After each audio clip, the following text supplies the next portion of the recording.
The christening gown has been laid out across a bed for a full hour before anyone touches it again, because the housekeeper wants to be certain that the wrinkles she pressed out of it the night before have had time to fall and stay fallen.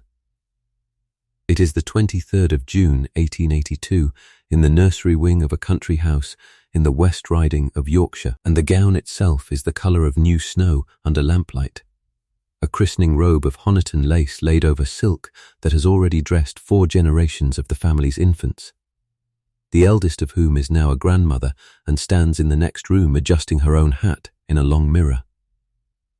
Morning sun comes through the tall nursery windows at a low slant and finds every thread of the lace, throwing a faint lattice of shadow across the counterpane, and when the nursemaid finally lifts the gown by its shoulders to carry it down to the waiting carriage, it seems for a moment to hold no weight at all, a column of white lifted on 2 hands like something poured rather than sewn. Downstairs in the hall, the men of the party wait in dark morning coats, and above each dark coat rises a collar so white that it seems to throw its own small light upward onto the jaw under it, stiff as a china plate, cut so precisely square that a valet spent the better part of an hour that morning setting studs against starch that had dried a shade too hard the previous evening. The women's morning dresses are pale linen and lawn, pressed into geometry, every pleat a straight line, every cuff a matching pair. On the long table in the dining room, laid for the breakfast that will follow the service, a damask cloth falls in folds so crisp they look cut from paper rather than woven from thread, and across it sit napkins folded into shapes the housekeeper copied from a magazine engraving, each one a small architectural performance in white on white. Somewhere beyond the open windows, the church bell has already begun its slow, single note, and the air carries the faint, respectable smell of beeswax polish and pressed cotton, and, underneath both of those, something that nobody in that hall would think to name. It is, in every visible respect, a morning of pure and immaculate whiteness. A household announcing to itself and to its assembled relations that everything it touches is clean beyond the ordinary meaning of the word, clean as a form of moral confidence, clean as a quiet public statement of what money and good management can achieve. The infant will be carried the quarter-mile to the chapel in that gown without a single crease showing by the time the water touches her forehead. The men's collars will hold their shape through a 2-hour service and the luncheon that follows it. The tablecloth will survive gravy, claret, and the elbows of 11 overexcited children without a visible mark, because it will be quietly changed before anyone has the chance to test that claim too far. None of it happened by accident, and none of it happened in front of anyone who mattered. Beneath all of that lace, all of that starch, all of that geometric and gleaming whiteness, there is a story this christening morning does not tell, and cannot tell, because it was built to erase its own evidence. That story began 18 hours earlier and 200 yards from this nursery, in a low stone building nobody in the wedding party has set foot inside in years, where a 17-year-old girl stood over a boiling copper of water in the dark and did not sit down again until well past midnight. This is 1882, deep in the middle years of Victoria's reign, a period in which the British upper and upper middle classes have turned whiteness, starch and gloss into a kind of moral vocabulary, a way of announcing rank and self-discipline through the simple, silent evidence of fabric. A household's linen said as much about its family as its silver did.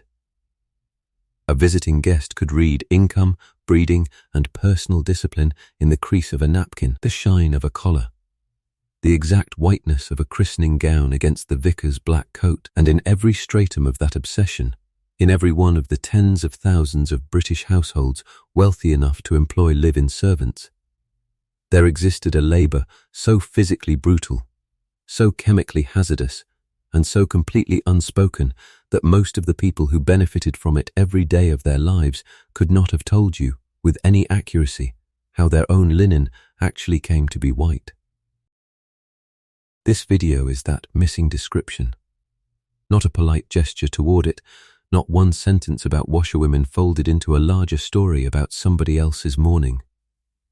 Historians of Victorian domestic life, among them Judith Flanders, Pamela Horn, and the social historian and broadcaster Ruth Goodman, who has spent years actually performing this labor by hand in order to understand it, have spent decades reconstructing exactly what a wash day required of a young woman's body. Their research, along with period household manuals, physicians' reports, and the surviving records of country house servants themselves, is the foundation for everything you are about to hear. We are going to walk into that wash house before the family in the big house has even woken. We are going to look at the water these women hauled by the bucket, the chemicals they mixed with bare hands and no protection whatsoever, the heat and steam they stood in for the better part of a day, the 10-pound irons, and yes, that is an actual weight and not a figure of speech, that they lifted and set down and lifted again hundreds of times before noon, and the illnesses that moved quietly and predictably through a trade nobody in polite conversation wanted to discuss. None of this is offered to shock you.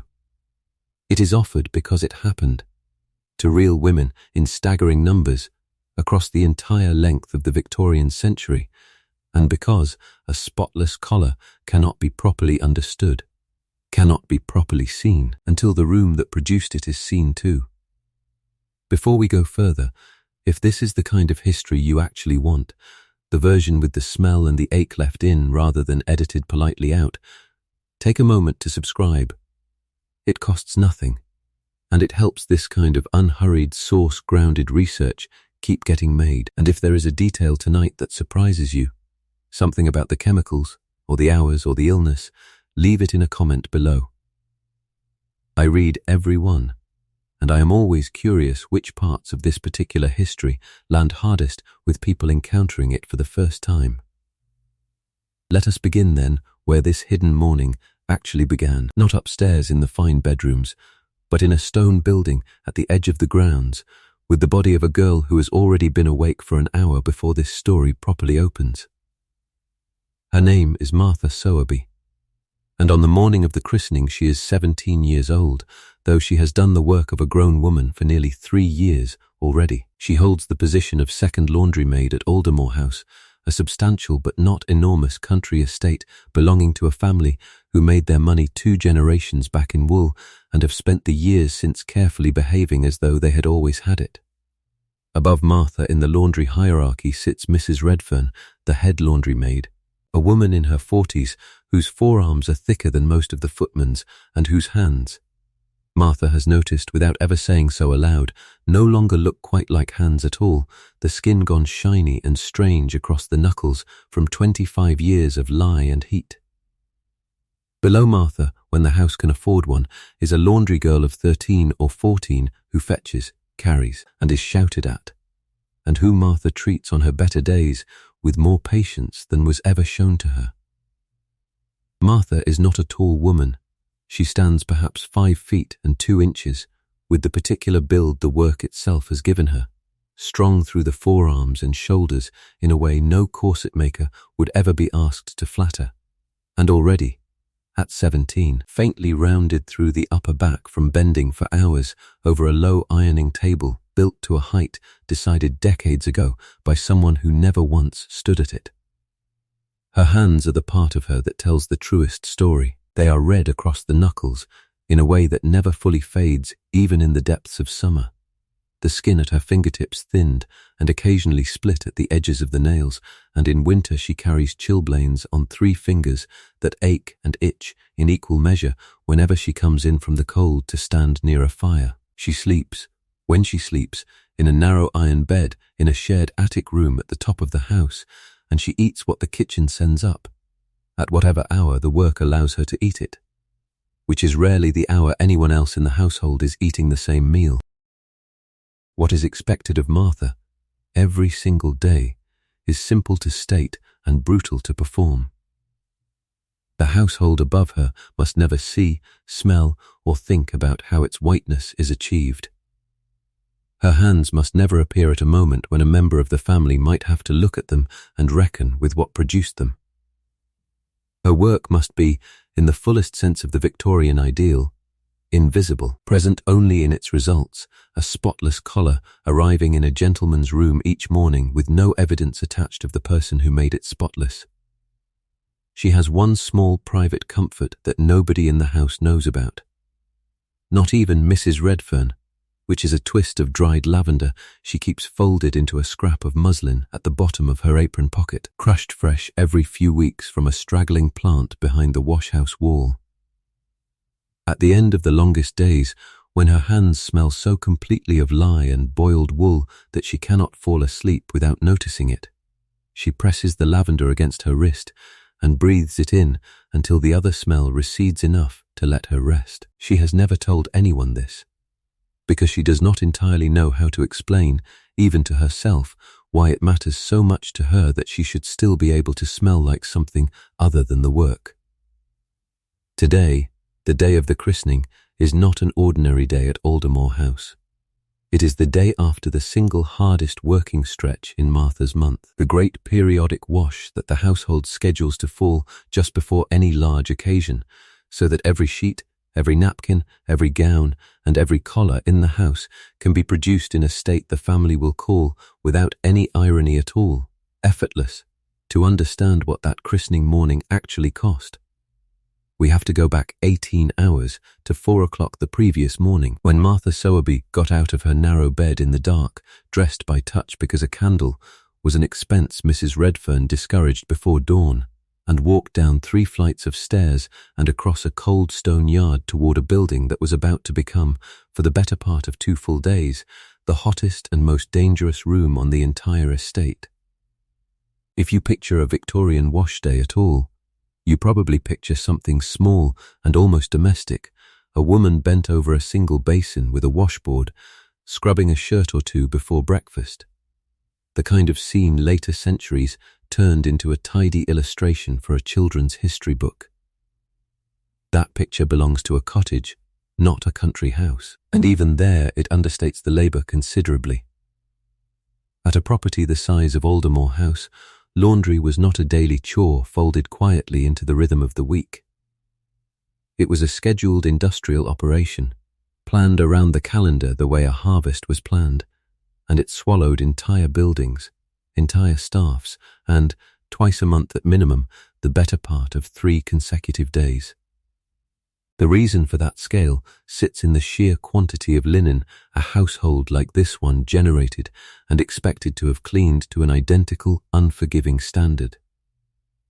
A gentleman of the house might change his shirt daily and his collar twice in that same day. Every bed in a house with a dozen family bedrooms and several more for guests carried linen sheets that were changed on a fixed schedule, regardless of whether they looked soiled.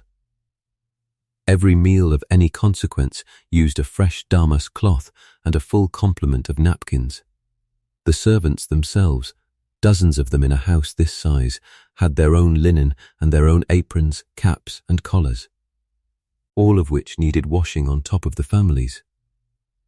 Judith Flanders, in her research into the Victorian domestic interior, has traced how households of this class often held enough linen in reserve, sometimes 6 weeks' worth or more, that washing did not need to happen weekly at all.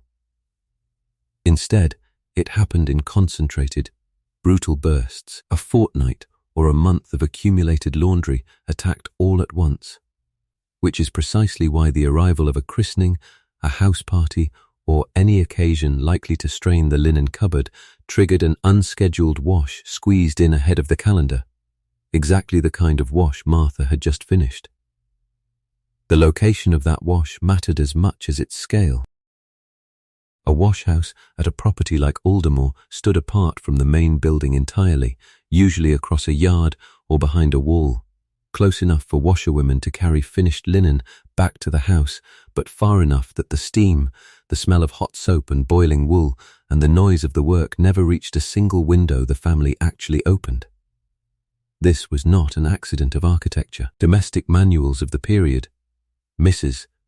Beeton's guidance among the most widely read of them, treated the laundry as its own semi-separate department of the household, with its own entrance, its own fuel supply, and its own strict division from the clean, quiet, carpeted world it served. The wash-house had a stone or brick floor built to drain standing water, high small windows more useful for ventilation than for light, and a chimney sized for a fire large enough to heat, over the course of a single day, several hundred gallons of water to a rolling boil. For a wash of this size, the household could not rely on its permanent laundry staff alone. It was common practice, well documented in the surviving wage books and household accounts of country estates, to bring in extra washerwomen from the nearest village for the 2 or 3 heaviest days, women hired by the day at a rate lower than what any indoor servant earned. Women who arrived at dawn worked without any of the food, lodging, or status a live-in laundry maid received, and returned home each night to their own households and their own washing waiting for them there. Martha knew 2 of these women by name, Mrs.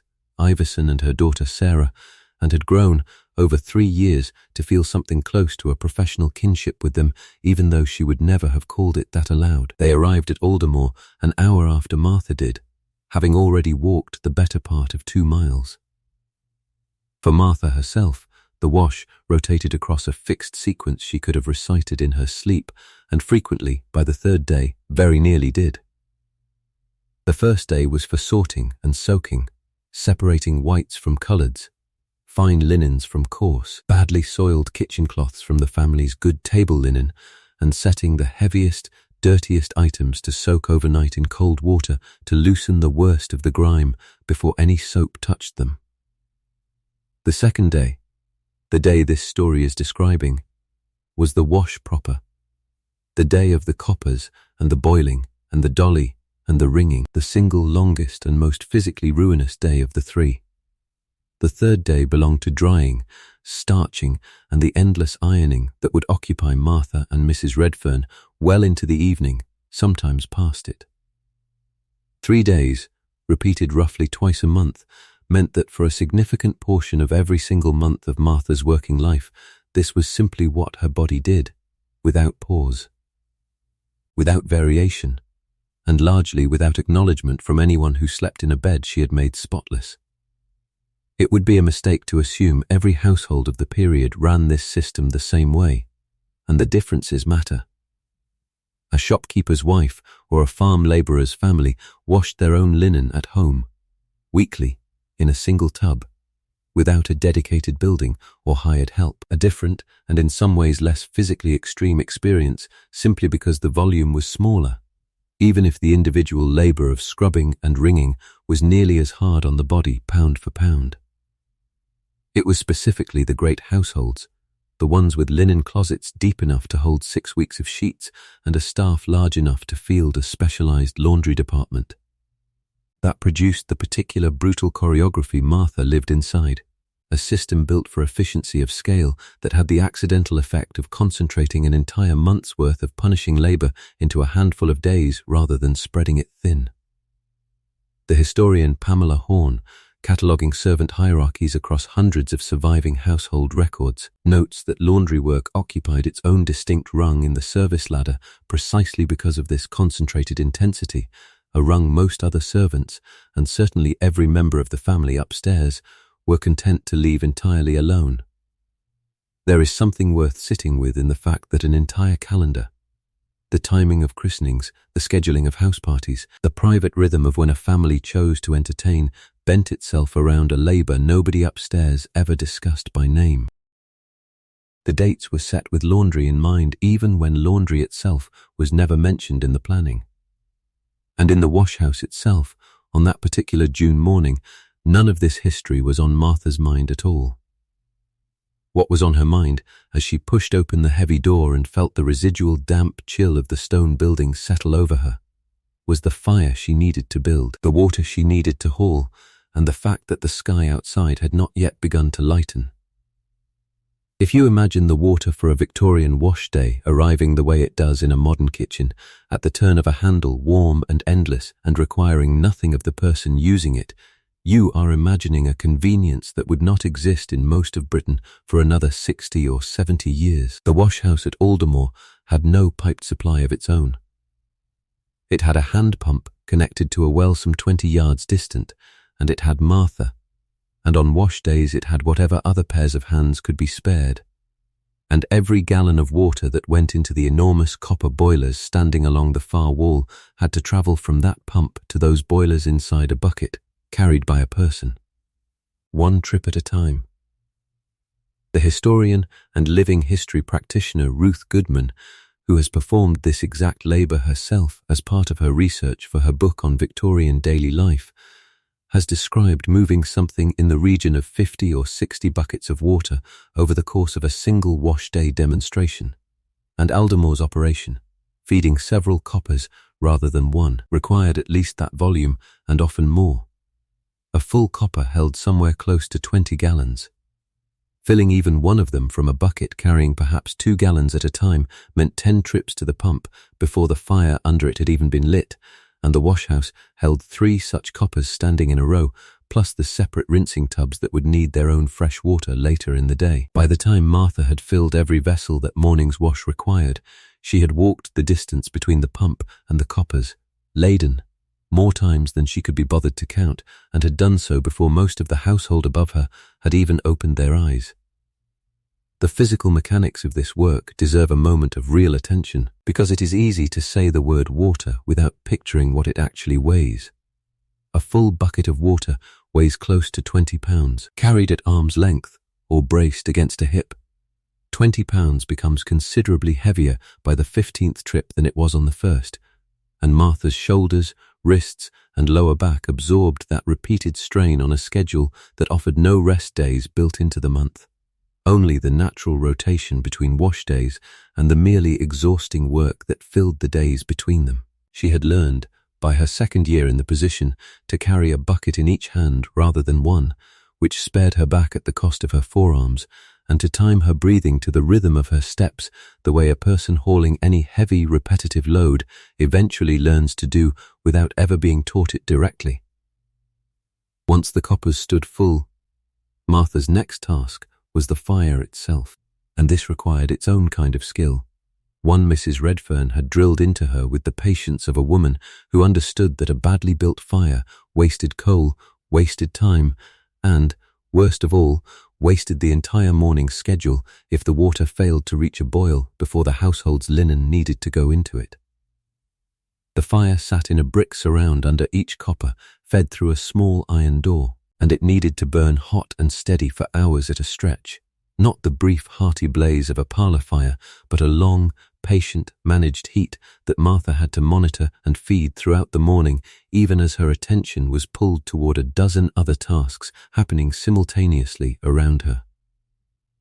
In the hour before dawn, with the washhouse door still shut against the last of the night's chill, she worked in near total darkness, broken only by the small orange window of the firebox, feeding coal and kindling by feel as much as by sight, her hands already blackened with soot before a single garment had touched the water.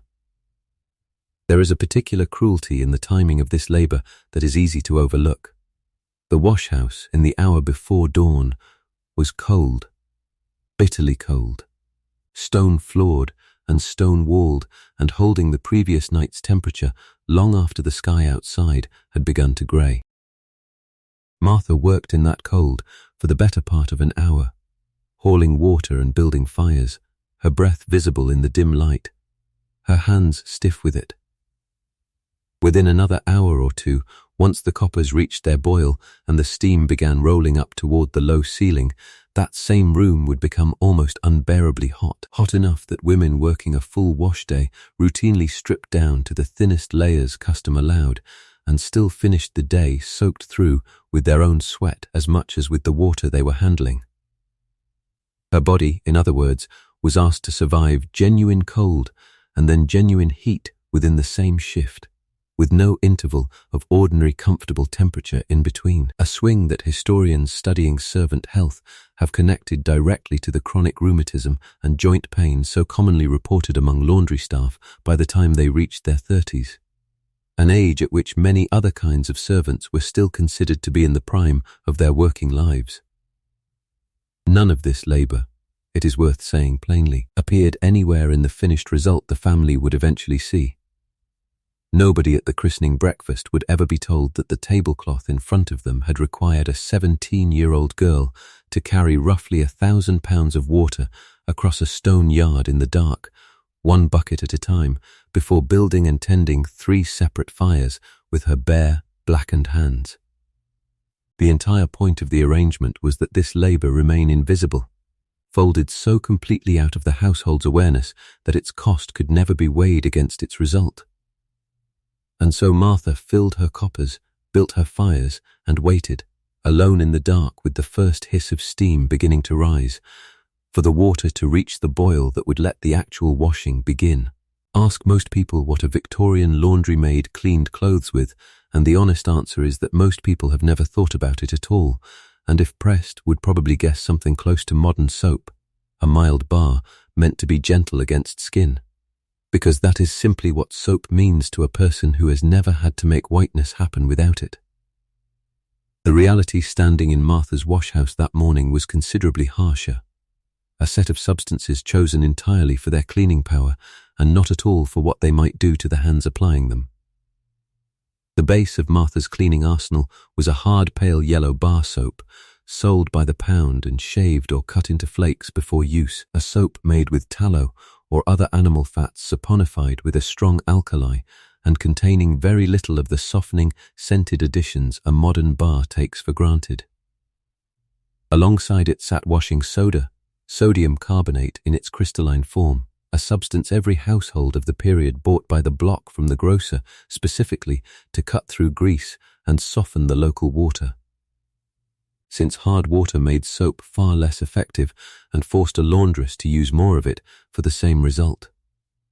Martha dissolved these soda crystals directly into her boiling coppers, and for the household's heaviest, greasiest items, kitchen cloths blackened with cooking fat, the strongest of the stains the estate produced, she and Mrs. Redfern sometimes reached for a stronger alkaline preparation still, closer to true caustic soda, powerful enough to cut through the most stubborn grease in a fraction of the time plain soap would have required. That power came at a direct physical cost, and the cost fell entirely on Martha's hands. Sodium carbonate dissolved in hot water is a genuine alkali, mild by the standards of industrial chemistry, but far from mild against skin submerged in it for hours at a stretch, day after day, for years without interruption. The stronger preparations reserved for the worst kitchen linen were considerably more aggressive still, capable of raising a real burn if they splashed unwatched onto bare skin or were left in prolonged direct contact with it. Martha's hands, the same hands Section 3 of this account has already described, red across the knuckles and thin and split at the fingertips, were the accumulated evidence of years spent working inside that chemistry without gloves, without barrier cream, without any of the protective habits a modern worker handling comparable substances would be required by law to use. Rubber gloves suitable for this kind of labor did not yet exist in any practical, affordable form. Martha's only protection was speed, the habit of moving her hands in and out of the worst of the solution as quickly as the task allowed, and even that offered only partial relief across a full working day. The damage accumulated in more than one direction. In the short term, Martha's skin cracked and split at the knuckles and around the nails, wounds small enough that she rarely mentioned them, but persistent enough that she had grown accustomed to a faint, constant sting whenever her hands first entered hot water each morning. A sensation Mrs. Redfern, 25 years further into the same career, no longer seemed to register at all. In the longer term, the joints of the hands and wrists absorbed a slower kind of harm. The combination of repeated chemical irritation, near constant dampness, and the physical strain of wringing and scrubbing, producing the early rheumatism that historians researching servant health records have identified as strikingly common among laundry workers by early middle age, decades before it would typically appear in a housemaid or a cook whose hands, whatever else their work demanded, were not submerged in alkaline water for the better part of every wash day. For Martha personally, the morning's chemistry meant a familiar, almost ritual sequence of small pains she had stopped consciously noticing years earlier. She measured her soda by eye, having long since memorized the correct proportion for a copper of Aldermore's particular hard well water. And she felt the first sting of it against the split skin at the base of her thumb within moments of plunging her hands into the boiling wash. She worked through that sting because the alternative, working more slowly or more cautiously, was simply not available to her inside a schedule built around a fixed and unforgiving number of hours. Mrs. Redfern, watching from across the room while she sorted the day's most delicate items into a separate, gentler basin, offered no sympathy for this. Not because she lacked any, but because she had absorbed the same lesson herself decades earlier and had nothing left to teach Martha except how to endure it with slightly less wasted motion. It is worth placing this chemistry inside its wider context, because the harshness of Victorian cleaning agents was not a failure of imagination or a cruelty specific to any one household.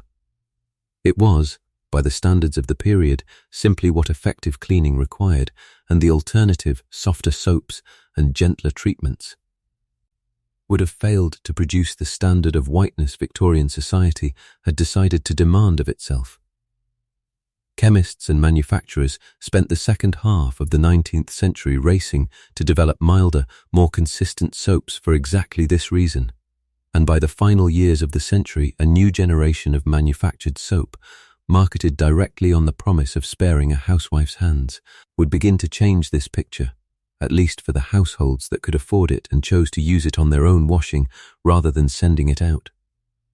In 1882, at Aldermore, that future had not yet arrived and would not have applied to Martha's hands even if it had, since the household's economics ran entirely in the other direction, toward whatever soap and soda did the job fastest and cheapest, applied by hands that were, in the strictest financial sense, cheaper still.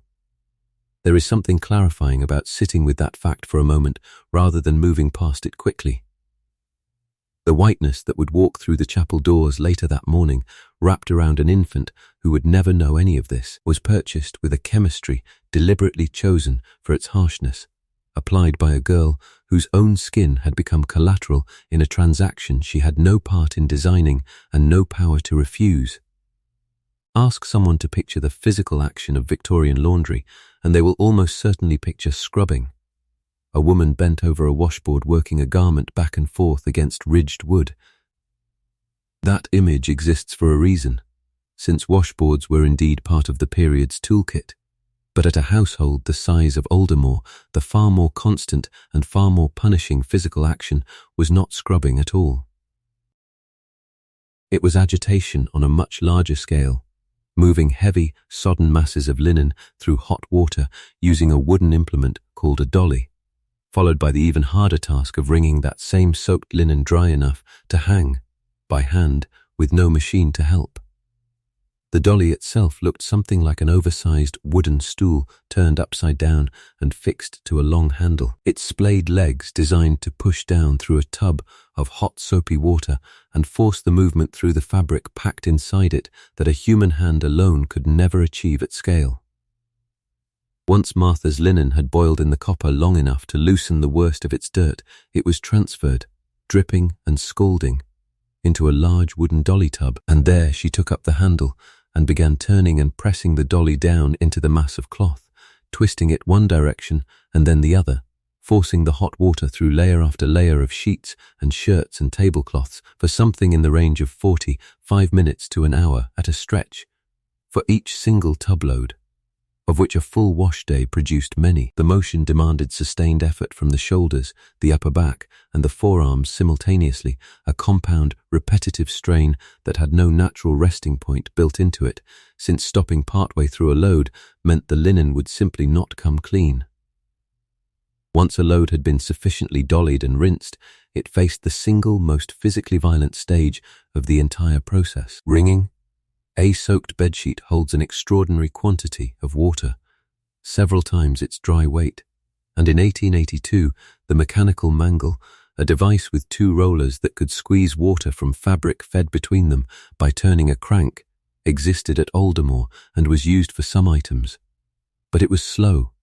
It could not be trusted with the most delicate linens or lace without risk of tearing or crushing. and it could not handle the sheer volume of the day's wash quickly enough on its own. A great deal of wringing, especially for anything the household considered too fine to risk in the mangle's rollers, still happened the old way. Entirely by hand, two women twisting a single soaked sheet between them from opposite ends, or one woman alone twisting a smaller item against her own body weight, forcing the water out through raw physical torsion, applied again and again until her arms shook with the effort. Martha's body absorbed this labor in a very specific and very predictable pattern. Her forearms, by the middle of a wash day, ached with a deep muscular fatigue distinct from ordinary tiredness, the kind of ache that made simply lifting a teacup at supper feel like a small negotiation with her own hands.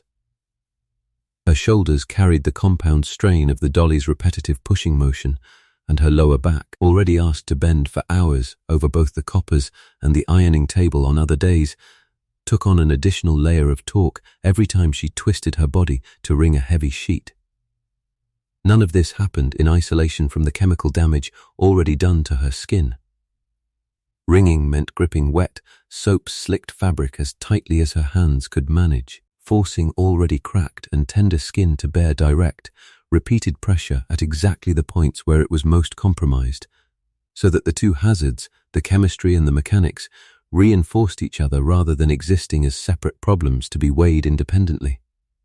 There was no meaningful alternative available to her, and this matters as much as the strain itself. A modern reader might reasonably wonder why a household wealthy enough to own multiple mangles, several coppers, and an entire dedicated washhouse building did not simply invest further in mechanical assistance and spare its laundry staff some portion of this physical toll.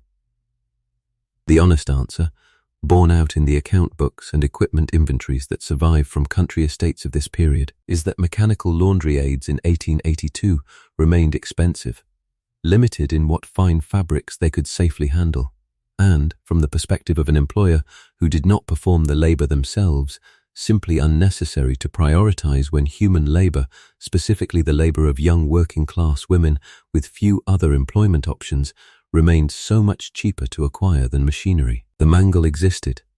It handled the coarse sheets and the kitchen linen.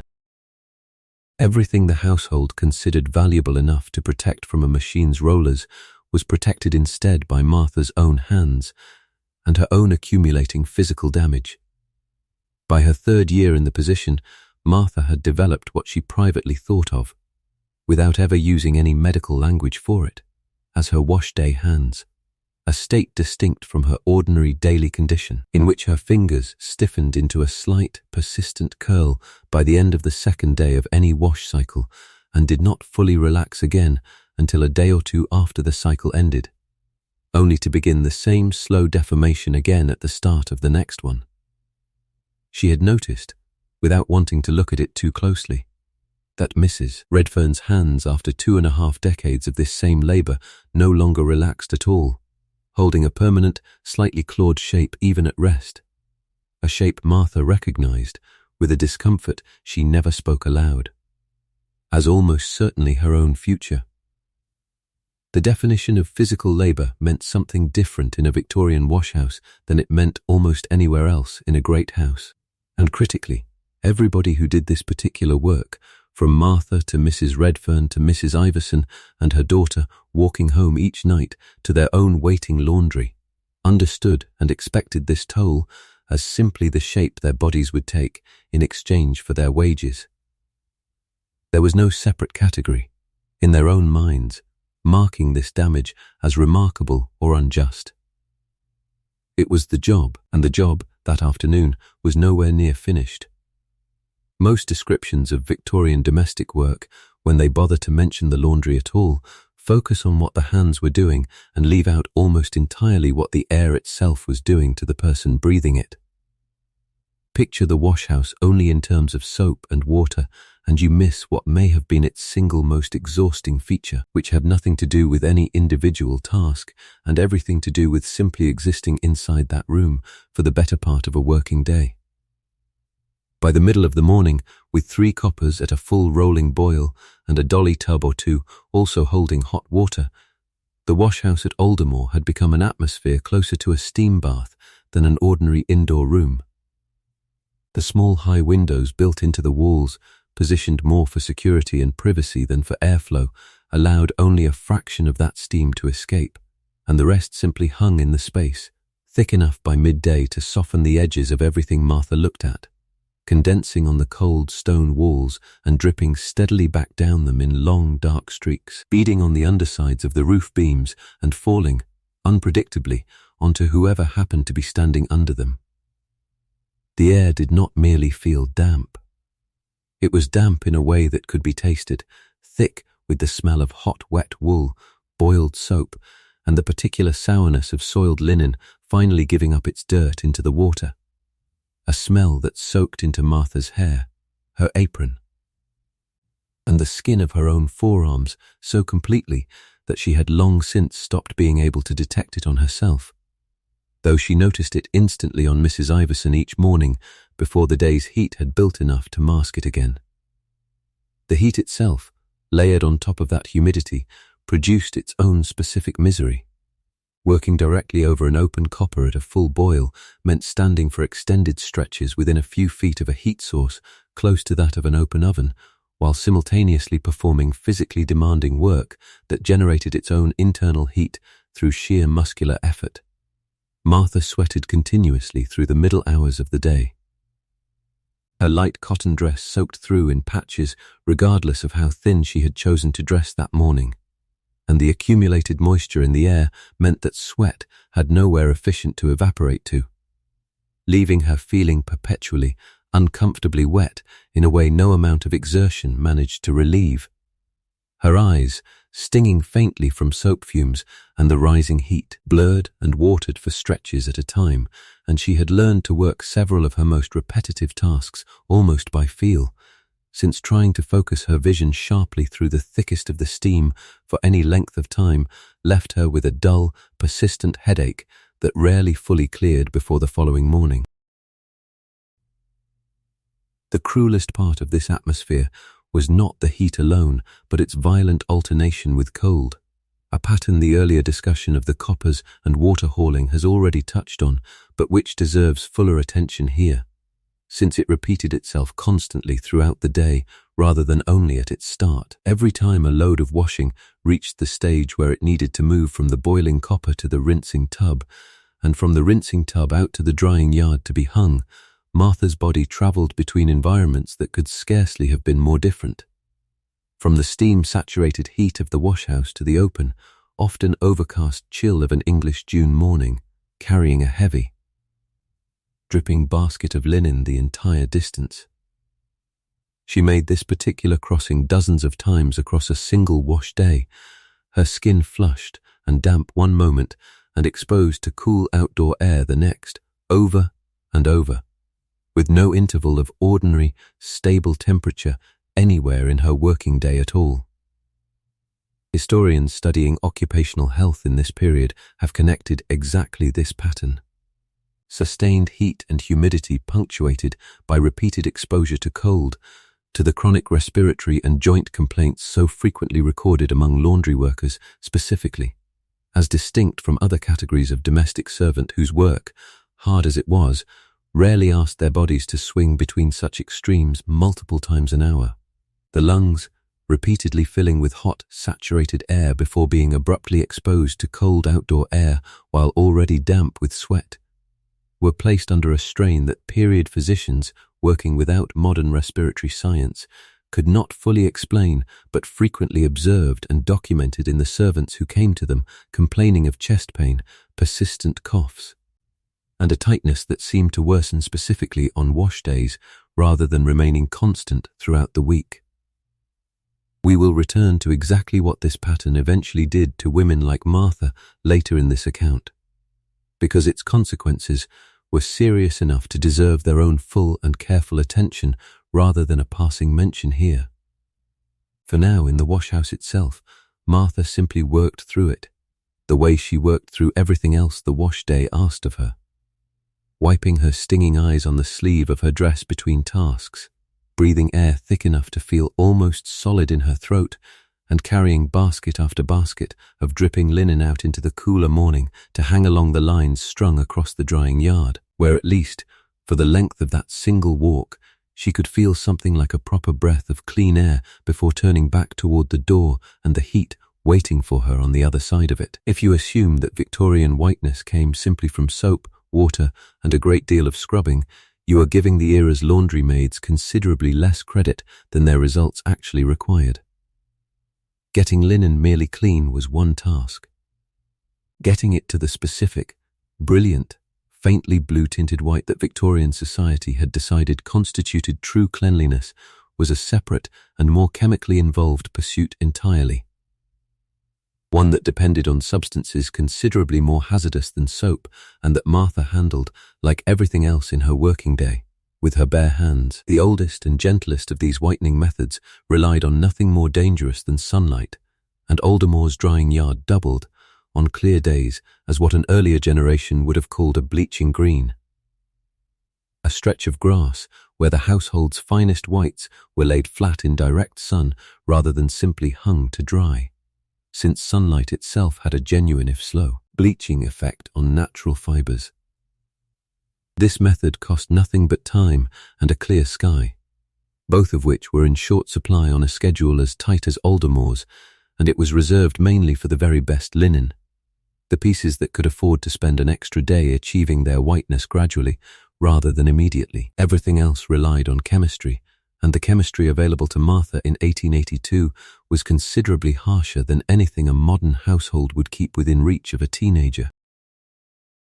For especially stubborn discoloration, the sort of deep yellowing or set-in stain that soap and soda could not shift, laundries of this period turned to chloride of lime, a powdered bleaching agent that released a sharp, chlorine-like odor the moment it met water and that could damage fabric fibers, skin, and a person's airways alike if used carelessly or too concentrated. Martha used it sparingly and only under Mrs. Redfern's direct supervision, since a household could not easily replace a scorched or weakened tablecloth, and the substance was trusted for its power precisely because that same power made it dangerous to misjudge. For a narrower but considerably more hazardous category of stain, rust marks left by an ink bottle or a hairpin, or the faint brown blooms that iron mold left behind on stored linen, Victorian household manuals recommended oxalic acid, a crystalline substance dissolved in water to form a solution capable of dissolving rust stains that nothing else in the laundry's arsenal could touch. Oxalic acid is genuinely toxic, corrosive enough to burn skin on prolonged contact, and dangerous if it reached the eyes or, worse, was ever mistaken for something safe to ingest, a real enough risk in a household where it sat in an unlabeled jar alongside other white crystalline substances. Martha had been taught to mix it in small measured amounts, apply it briefly and precisely to the exact spot of a stain using a stick or a scrap of clean cloth rather than her bare fingers where she could manage it, and rinse it away immediately and thoroughly, a discipline that protected her only as well as her own fatigue and the pace of the day allowed her to maintain it. The final and most visually important stage of the whitening process was bluing, and here the historical record is worth correcting against a popular modern misconception, since bluing is sometimes assumed to have involved something more sinister than it actually did. The blue used in Martha's rinse water was not arsenic, nor any other true poison, but synthetic ultramarine, sold across the country from the 1850s onward under brand names like Reckitt's Blue, packaged as small blue squares or tied into a little muslin bag with a wooden stick handle that a laundress dipped briefly into the final rinse water. The principle behind it was a clever optical trick rather than a chemical bleach at all. Pure white linen, especially linen that has aged or been washed many times, tends to yellow slightly, and the human eye reads a faint blue tint against that yellow as brighter and whiter than the fabric's true, unaltered color. The same optical principle a modern detergent still exploits with its own blue-tinted whiteners. Martha dipped her muslin blue bag into the rinse water for the christening gown itself that very wash day, judging the shade by eye the way Mrs. Redfern had taught her, since too little blue left the linen looking dull and too much left it with an unmistakable, unwanted grey cast that no amount of ironing could disguise. Afterward. It would be a mistake, however, to suggest that arsenic played no part whatsoever in the wider world of Victorian textiles reaching Martha's washtub, only that its danger sat somewhere other than the bluing bag. The brilliant green dyes fashionable across the period, most famously a pigment historians call Scheele's green, were themselves arsenic-based, and garments dyed in that shade did occasionally pass through a household laundry for washing, brushing, and pressing. The fashion historian Alison Matthews David has documented in considerable and sobering detail how workers who manufactured and handled these arsenic green textiles in quantity, among them a 19-year-old artificial flower maker named Matilda Schurer, who died in London in 1861 after prolonged exposure to arsenic-laden green dust, suffered real and severe poisoning as a direct result. A laundry maid's contact with an occasional green-trimmed gown, brushed and pressed rather than manufactured, exposed her to a real, if considerably smaller version of that same risk, one more added hazard folded quietly into an already dangerous trade, present in the room even on the days it was not the day's main concern. The whiteness that walked out of Martha's washhouse that afternoon, in other words, was not a neutral, natural condition that fabric simply returned to once dirt was removed from it. It was a manufactured effect, built from sunlight, chlorine-based bleach, a corrosive acid, and a carefully judged trace of blue pigment, assembled by a girl working almost entirely on memorized proportions and inherited caution rather than any formal chemical training. Everybody at Aldermore who admired the result took the whiteness itself as evidence of nothing more complicated than cleanliness. Nobody asked what had been mixed, measured, and risked to produce it. Under Aldermore's ordinary monthly rhythm, drying and ironing belonged to a third day entirely, giving the wet linen a full night to hang before anyone touched an iron to it. The christening had erased that luxury. Mrs. Redfern had decided, 2 days earlier, that with the family's guests already arriving and the gown itself needing to be perfect by morning, the drying and the ironing would be pushed into the same long day as the wash itself, the linen brought in from the yard the moment the June sun and a brisk afternoon wind had done what they could for it, still faintly damp in places, and set immediately to the ironing table rather than left to rest overnight the way the household's ordinary schedule preferred.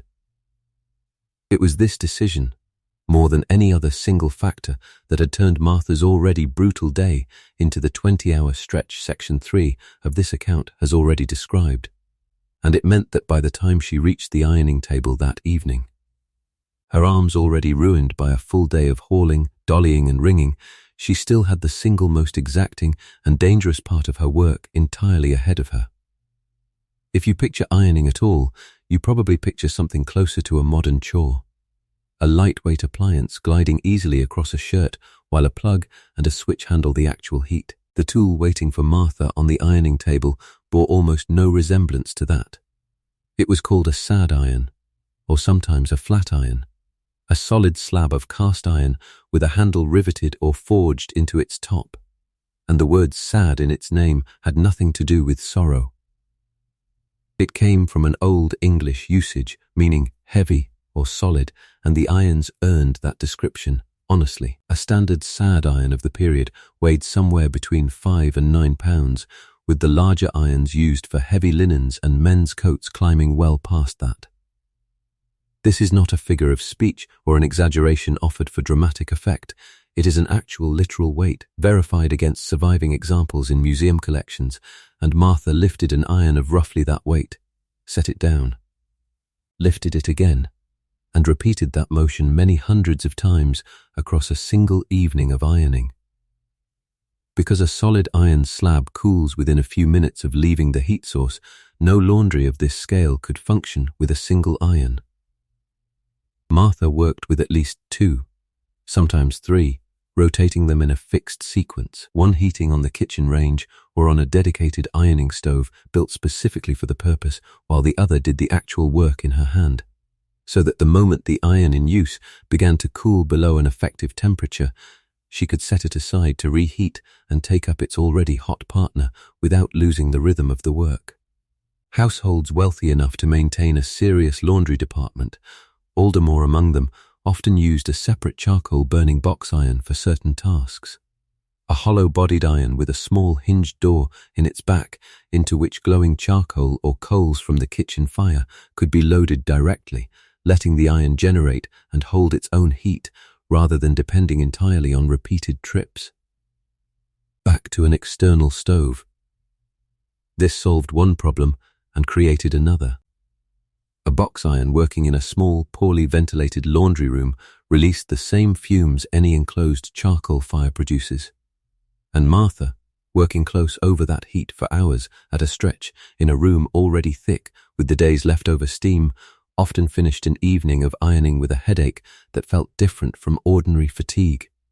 A heavy, dull pressure behind the eyes that she associated, without ever having a name for the cause, specifically with the charcoal irons rather than the range-heated ones. Testing an iron's temperature was its own small, constant hazard, repeated dozens of times across an evening. There was no dial, no indicator, nothing beyond a laundress's own judgment and a handful of inherited tricks. The most common being a quick touch of a wetted finger to the iron's surface to gauge the hiss and speed of the resulting steam, or holding the flat face close enough to the cheek to feel the heat radiating from it before it ever touched fabric. Both methods worked, and both methods occasionally failed, leaving Martha, like every laundry maid of her generation, with a small collection of old burn scars across her fingers and the back of one hand, marks she had stopped thinking of as injuries at all and simply thought of as part of what her hands looked like. The ironing itself, once the equipment and its risks are accounted for, demanded its own separate toll in skill and endurance. Different fabrics required different heat, a linen tablecloth tolerating a hotter iron than a fine lawn petticoat, and a laundry maid who misjudged that difference could scorch an irreplaceable piece of the family's good linen in a matter of seconds, a mistake with real financial consequences that Mrs. Redfern would not have let pass gently. Starch added its own layer of difficulty and its own particular danger. Collars, cuffs, and the crisp geometric folds of the tablecloths downstairs required a stiffened finish achieved by dipping the fabric in a hot cooked starch solution. A mixture of starch powder and boiling water stirred over heat until it thickened, and Martha had learned, the hard way, in her first year on the job, exactly how badly a splash of that scalding, glue-thick liquid could burn skin on contact, considerably worse than plain boiling water because of how it clung rather than simply running off. The christening gown itself, the single most delicate object the washday existed to produce, fell to Mrs. Redfern's hands rather than Martha's for its final pressing. But Martha had spent the better part of an hour helping to ready it, testing the coolest of the available irons against a scrap of spare linen again and again before Mrs. Redfern would trust it anywhere near the Honiton lace, holding the fragile fabric taut across the padded ironing table while the older woman worked the iron in short, careful strokes that never lingered in one place for more than a second. A single moment of inattention, one iron held a fraction too long or a fraction too hot, could have scorched or crushed lace that had survived 4 generations of infants and could not simply be replaced from a shop in the village. The two women worked in near total silence for that portion of the evening. The whole of the day's accumulated exhaustion narrowed down to the width of a lace collar and the particular, practiced patience it demanded from hands that had already done everything else this account has described since 4 o'clock that morning. By the time the last item, one of the plain kitchen aprons that always seemed to end the pile no matter how the evening had begun, came off the ironing table, it was well past midnight, and Martha's forearms shook faintly with a fine, involuntary tremor she recognized from every other wash-day evening of her working life. She banked the fire, wiped down the irons so they would not rust overnight, and climbed the 3 flights of stairs back to her narrow attic bed with her hands, her back, and her feet all registering their own separate, specific complaints. In a few hours, well before the family stirred for the christening, she would need to be awake again. Not for another wash, but for the ordinary daily work that never stopped simply because the previous day had been extraordinary. The gown she had helped prepare would travel to the chapel that morning without a single visible trace of the 20 hours it had taken. And the 60-year-old woman who had once worn it herself, standing now in the next room adjusting her hat, would never think to ask whose hands had made that possible. It would be easy to hear everything described so far. The water, the chemicals, the heat, the 10-pound irons, and file it away simply as a hard job. Exhausting in the way any physical labor is exhausting. Painful in the moment but not fundamentally different from other forms of Victorian domestic service. That assumption undersells what the work actually did to the women performing it over years rather than single days. Laundry work did not merely tire a body.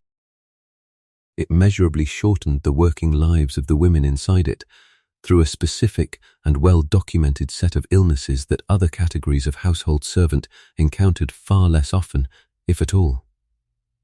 Rheumatism has already appeared several times in this account, and it deserves to be understood as more than an old-fashioned word for general aches. The condition Victorian physicians described under that name, joint pain and swelling that worsened with damp and cold, appeared in laundry workers earlier and more severely than in almost any other occupation historians have studied from this period.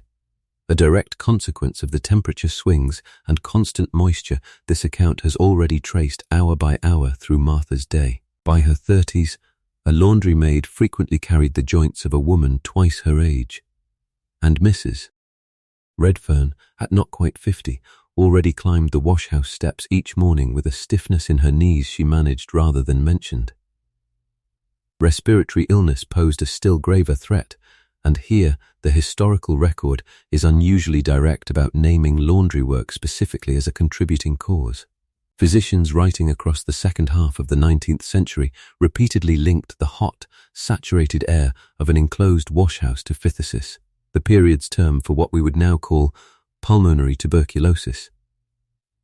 A connection that made clinical sense even without the germ theory of disease fully established in most physicians' everyday practice. A room kept permanently damp, poorly ventilated, and crowded with women breathing hard through physical exertion was, by the standards of any era's medicine, a plausible setting for a disease that spread through close, prolonged contact in exactly these conditions.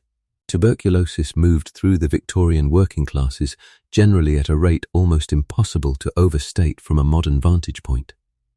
And laundry workers, confined for the better part of every wash day to precisely the kind of warm, humid, crowded room the disease favoured, appear with striking consistency in the health records historians have examined from this period.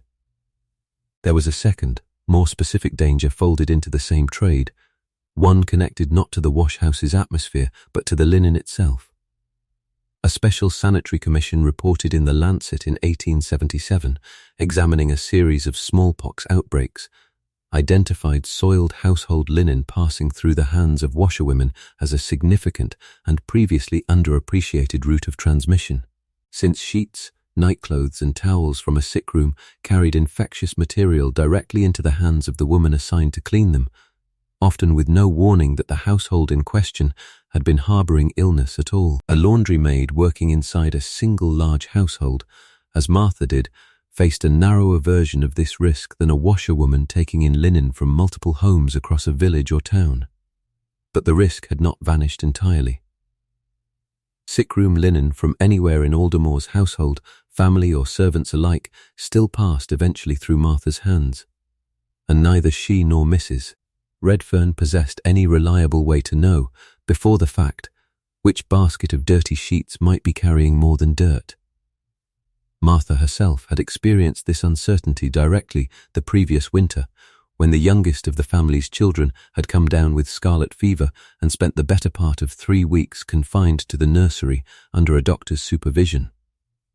The child's bedding and nightclothes had still needed washing throughout that illness, and Mrs. Redfern, following an instinct built from decades of practice rather than any formal medical instruction, had set that particular laundry apart from the rest, boiled it separately and for longer than usual, and assigned only herself to handle it rather than risk Martha or the younger laundry girl. Martha remembered feeling something close to genuine fear during those weeks, not fully articulated even to herself. A low and constant awareness that the ordinary contents of a laundry basket had, for a short while, become something that could actually hurt her, and that neither her age nor her usefulness to the household offered her any real protection from that fact. The cumulative effect of all of this, the rheumatism, the respiratory strain, the periodic and unpredictable exposure to genuine infectious disease, layered on top of the sheer unrelenting physical demand of the work itself, meant that laundry occupied a distinct and grim position within the servant hierarchy, one the historian Pamela Horn has identified clearly in her research into domestic service records, noting that laundry staff experienced the shortest average working careers of any indoor servant category, worn out of the trade by their 30s or early 40s far more often than housemaids, cooks, or ladies' maids, whose work, whatever its own considerable hardships, rarely combined heat, chemical exposure, infectious risk, and sustained physical strain in quite the same relentless combination. A cook's hands might bear their own scars from ovens and knives. A housemaid's knees might ache from scrubbing floors. Neither faced the particular compound assault Martha's body absorbed on every single wash day of her working life. None of this appeared, of course, in any conversation the family upstairs ever had. Nobody discussed the health of the laundry staff over breakfast, and nobody connected the crispness of a collar to the cough that had begun, subtly, to trouble Mrs. Redfern on the coldest mornings of the previous winter. A cough she mentioned to no one, and treated, when she treated it at all, with nothing more than a spoonful of honey and the stubborn refusal to slow down that had carried her through 25 years in the position. The whiteness upstairs and the wear on the bodies producing it existed, for the family, in two entirely separate registers of thought, one visible and admired, the other invisible and, as far as anyone above stairs was concerned, simply not their business to consider.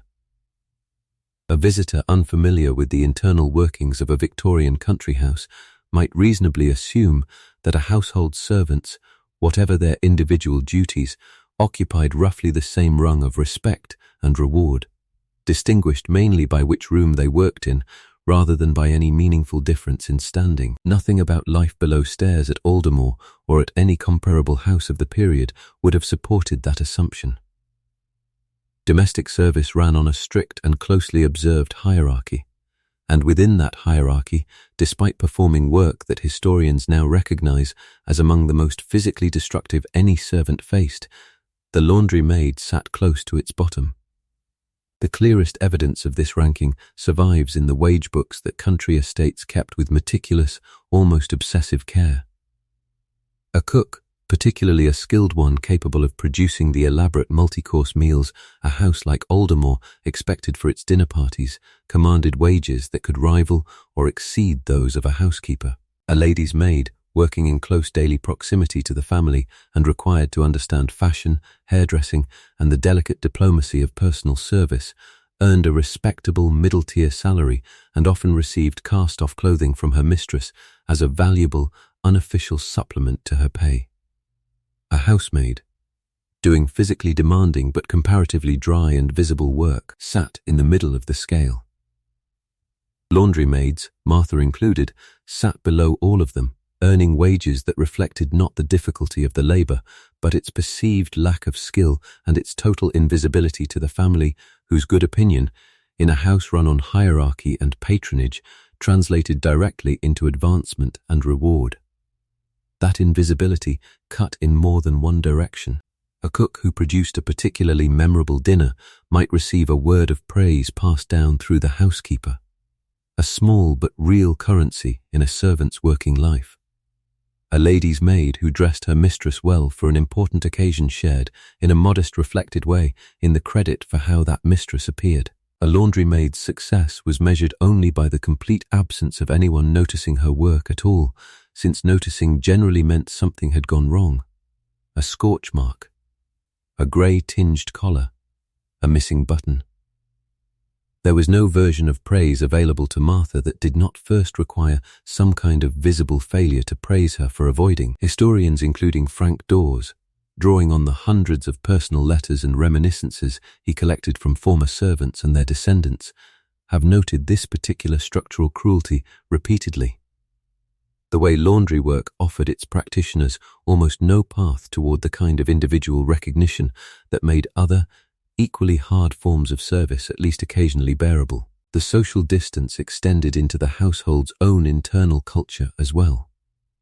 Several of the great estates of the period, Erdig in North Wales, among the most thoroughly documented, developed traditions of commissioning portraits, photographs, and even affectionate poems celebrating long-serving members of staff, a practice that produced, over generations, a warm archive of servants the family had come to regard with real personal fondness. Cooks, butlers, and head gardeners appear again and again in these commemorations. Laundry maids appear far less often, not because their service was any shorter or less loyal, but because the nature of their work kept them physically and socially apart from the family in a way that made this kind of personal warmth considerably harder to develop. Martha herself had never spoken more than a handful of words directly to any member of the family she had worked for since the age of 14, and she understood, without anyone ever needing to state it plainly, that this distance was not an accident, but a feature of the position itself. Even within the servants' hall, the shared social world below stairs where footmen, housemaids, and kitchen staff took their meals and spent their limited free hours together, laundry maids occupied an uneasy position. Martha's hours rarely aligned with anyone else's, since a wash day pulled her into the wash house before the rest of the household had risen and kept her working well past the hour everyone else had gone to bed. She often ate alone, or nearly alone, her meals cold by the time she reached them, and she had noticed, more than once, a housemaid or underfootman wrinkling a nose slightly in her direction on the evenings when the smell of soap, soda, and boiled wool clung most stubbornly to her clothes and hair, despite her best efforts and her hidden twist of lavender. Nobody was cruel to her about it directly. The disregard was quieter than cruelty, closer to simple omission. The sense of being present in a household without quite being counted as part of its social life. Martha held, privately and without much confidence that it would ever come true, a modest hope of eventually working her way toward a position with a better wage and a gentler physical toll, perhaps as a housemaid in a smaller establishment where the hierarchy might bend enough to let her cross from one category of service into another. The pathway for doing so was narrow and uncertain, since a laundry maid's skills, hard-won as they were, did not translate cleanly into the different competencies a housemaid or parlourmaid needed, and most girls who entered laundry work at 14 or 15, as Martha had, remained inside it for the whole of their working lives, rising at best to the position Mrs. Redfern now held, head laundry maid, which represented not an escape from the labour, but simply its most senior and most experienced form. There is something worth pausing on in the fact that a labour this essential to a household's entire self-presentation, the very thing that let a family like Aldermore's announce its wealth and discipline through spotless linen at every meal and every occasion, earned the women performing it the least money, the least recognition, and the least social regard of any indoor service role in the house. The crisper the collar, the more invisible the hand that had made it so. It was not an oversight. It was, in its own quiet and unexamined way, exactly how the system had been built to work, and Martha, climbing the stairs to her narrow attic bed in the small hours of the christening morning, understood this as clearly as she understood anything about the life she had been given. When people picture Victorian child labour at all, the images that usually come to mind are the ones the era's own reformers made famous: a boy sent up a chimney, a girl bent over a factory loom in Manchester or Leeds. Domestic service tends to escape that picture entirely, filed away in the popular imagination as a gentler, more sheltered kind of work, a step up from the mill or the mine, performed indoors, under a roof, with regular meals and a bed provided. For a laundry girl entering the trade in her early teens, that gentler picture bears very little resemblance to what actually waited for her. Martha herself had started at Aldermore at 14, and her path into the position was, by the standards of her own village, an entirely ordinary one. She was the third of 5 children in a family that needed every wage it could gather, and a position in domestic service, arranged through a cousin already working in the house, represented one of the few respectable and reliably paid options available to a girl of her background once she had finished what little formal schooling her family could spare her for. Laundry work in particular tended to recruit its youngest hands earlier than most other departments of household service. Since the entry-level tasks, fetching water, sorting linen, feeding a fire, required no polish, no training in service, no carefully cultivated manner for addressing a member of the family, only a strong enough back and a willingness to work. A prospective housemaid needed references attesting to her honesty and her manner. A prospective laundry girl needed, above almost everything else, to be able to carry a full bucket without spilling it. That low barrier to entry, however, did nothing to soften what the work demanded once a girl was actually inside it. Martha remembered her first full wash day at Aldermore with a clarity that surprised her, given how thoroughly the intervening years had blurred together into a single continuous routine. She had been smaller then, not yet finished growing, and the buckets she was set to hauling weighed nearly as much as she did relative to her frame, forcing her to adjust her stride and her grip constantly across a single morning in ways Mrs. Redfern corrected with blunt, repeated instruction rather than any real gentleness.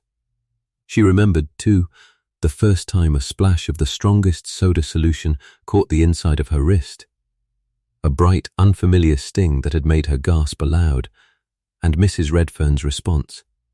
Not sympathy exactly, but a kind of practical impatience. A quick rinse under cold water and the flat observation that she would learn to keep her hands out of the way soon enough, which, over the following months, she did. The physical toll on a body that young carried its own particular risk. One historian studying Victorian occupational health have flagged specifically in relation to child and adolescent labourers across many trades. Not laundry alone. A skeleton and a set of joints still completing their growth absorbed repeated heavy strain differently than a fully matured adult body did. And the early stooping posture Martha had already begun to develop by 17. The faint rounding through her upper back this account described in its opening chapters almost certainly owed something to the fact that her body had been asked to bend for hours over a low ironing table and a heavy dolly tub before it had finished forming its adult shape. Nobody at the time framed this as a medical concern requiring intervention. It was simply understood. In the flat, unexamined way, so much of this labour was understood as the price of starting young, the same price every laundry girl before Martha had paid, and every laundry girl after her would likely pay in turn. The training itself followed no formal curriculum, no written instructions, no graduated introduction to the more hazardous parts of the work. Martha learned by watching Mrs. Redfern, by making mistakes and absorbing the correction that followed them, and by the simple accumulation of repeated attempts until her hands found the correct proportion of soda by instinct, and her arms learned the particular rhythm the dolly demanded without her needing to think about it consciously. This method of instruction, common across domestic service generally but especially unforgiving in laundry work given the chemical and thermal hazards involved, meant that a girl's first months in the position were also, statistically, her most dangerous, the period in which she was most likely to be burned, scalded or chemically irritated simply because she had not yet developed the accumulated caution that came only from having been burned, scalded or irritated before. Pamela Horn's research into servant recruitment patterns across this period notes that laundry, alongside scullery work, consistently drew the youngest entrants into household service, precisely because families in genuine economic need could place a daughter into it earlier and with fewer qualifications than almost any other department a great house maintained. Frank Dawes, working from the letters and reminiscences of former servants themselves, recorded multiple first-hand accounts of girls beginning laundry work at 13 or younger, their childhoods effectively concluding the moment they were judged strong enough to lift a filled bucket. The economic logic driving families to accept this arrangement was rarely questioned by anyone involved, since the alternative, a daughter remaining at home without a wage in a family already stretched thin, offered no better outcome and considerably less security. Martha did not think of her own childhood as something the work had taken from her. Not in those terms, not in words she would ever have used aloud. She thought of herself, when she thought about it at all, simply as someone who had grown up doing this particular work rather than some other kind, the same way Mrs. Iverson's daughter Sarah had grown up walking 2 miles each way to earn a day's wage, the same way half the girls she had known from the village had grown up into some form of labor or another well before they might have preferred. There is something worth noticing, all the same, in the fact that a 14-year-old's hands were considered ready for boiling lye and a 10-pound iron long before anyone would have considered those same hands ready for very much else the adult world required, and that this particular readiness was judged by everyone involved, almost entirely by the size and strength of the body rather than by anything resembling its age. It would be reasonable to assume that a working life this demanding left no space at all for anything resembling an ordinary private existence, that a laundrymaid's days were consumed so completely by labor that the smaller, softer textures of a life, friendship, courtship, quiet pleasure, simply had no room to exist. The truth is gentler than that assumption, though only barely, and the small margins Martha carved out for herself deserve as much honest attention as the labor that surrounded them. Aldermore's servants, like those of most comparable households, were entitled to a half-day off most weeks and a full Sunday free of duties once a month, arrangements laid out in the terms of employment, but frequently compressed or postponed in practice whenever a wash day, a house party, or an unexpected illness in the family made the household reluctant to release a pair of working hands. Martha's half-days fell, more often than not, on a Thursday afternoon, and she spent them in ways that would have seemed unremarkable to almost anyone outside the peculiar rhythm of her working week.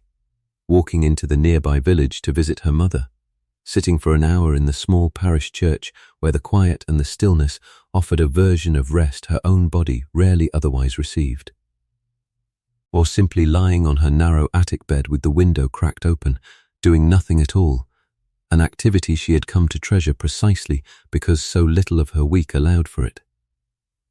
Courtship, for a girl in Martha's position, operated under real constraints that a housemaid or a kitchen maid, working shorter and more predictable hours, did not face in quite the same way. A young man from the village or from a neighbouring estate's staff might reasonably court a housemaid who finished her evening duties at a fixed and sociable hour and smelled, at the end of her working day, of nothing more objectionable than beeswax and coal smoke. Martha's evenings, particularly on wash days, extended well past any hour a courting couple might reasonably meet, and she carried, no matter how carefully she scrubbed or how faithfully she relied on her hidden twist of lavender, a persistent trace of lye and boiled wool that she knew, without anyone needing to say so unkindly, marked her as something other than an appealing prospect to a young man with other options. There had been a footman 2 years earlier, a pleasant, unremarkable young man named Joseph, who had walked with her twice after chapel and never asked a third time, and Martha had told herself, in the manner of someone protecting a small private wound from further examination, that she had not minded particularly. What she did have, in place of the courtship and easy sociability enjoyed by servants whose work left them more visibly presentable at the end of a day, was a quiet, persistent habit of saving. Her wages, modest even by the standards of domestic service, and lower still than what a housemaid or lady's maid of comparable seniority might expect, were nonetheless hers to keep, minus the small sum she sent home to her mother each quarter, and she had begun, in her second year at Aldermore, tucking a few coins at a time into a tin box hidden under a loose floorboard beneath her bed. With no fixed plan for what the accumulating sum might eventually purchase beyond a vague, half-formed hope that it might someday buy her a measure of choice she did not currently possess, whether that meant a small shop of her own, a modest dowry, or simply the freedom to leave a position that no longer suited her without facing immediate hardship. She had never told anyone the exact sum, not even her mother, and she checked it privately on the rare evenings she had the energy and the solitude to do so, with something close to the same quiet satisfaction other people might take from a diary or a private letter.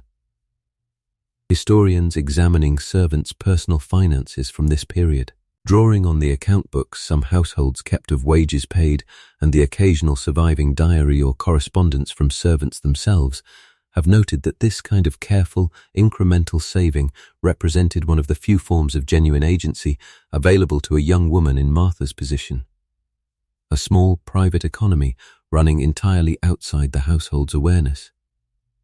Built one coin at a time out of wages that were themselves already smaller than they should have been given the physical cost of earning them. It was not defiance, exactly, and Martha would not have described it in those terms even to herself. It was simply the quiet, patient accumulation of options in a life that otherwise offered her very few of them. A private ledger of small, hard-won choices set against the much larger ledger of labor she had no real power to refuse. On the particular Thursday 2 weeks before the christening, on one of the rare half-days that had not been swallowed by an unscheduled wash, Martha had walked to the village, sat for a while in the cool of the church, and allowed herself, for perhaps the length of a single hour, to think about nothing more demanding than the sound of birds in the churchyard and the unfamiliar pleasant sensation of hands that were, for once, neither reaching for a bucket nor gripping an iron. That single hour, unremarkable in every visible respect, represented as close to rest as her working life generally allowed her to come.